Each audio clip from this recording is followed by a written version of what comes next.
ពេលដែលថ្ងៃស្រស់ស្រាយខ្ញុំស្ដាប់សំឡេងរបស់ខ្យល់វាដូចជាស្គាល់រឿងនិទានដែលមានអ្នកនៅក្បែរខ្ញុំជាក្តីស្រឡាញ់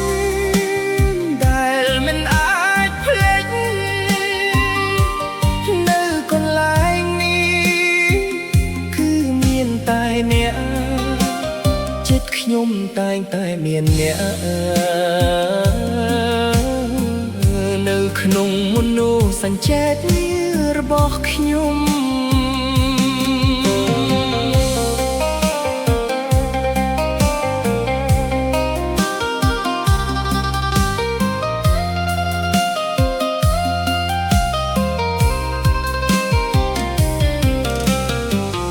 នឹកឃើញអារម្មណ៍ដ៏ជ្រាលជ្រៅ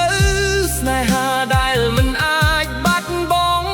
នៅពេលដែលស្រមោលនឹងមកដល់ខ្ញុំសង្ឃឹមថាអ្នកនៅទីនេះ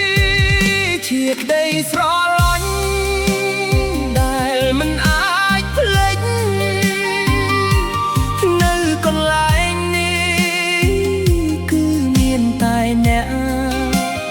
ចិត្តខ្ញុំតែងតែមានអ្នកនៅក្នុងមនោសញ្ចេតនារបស់ខ្ញុំនៅក្នុងអារម្មណ៍នេះខ្ញុំនឹកឃើញអ្នកនឹងស្នេហាដែលមិនអាចបាត់បង់នៅក្នុងចិត្តខ្ញុំ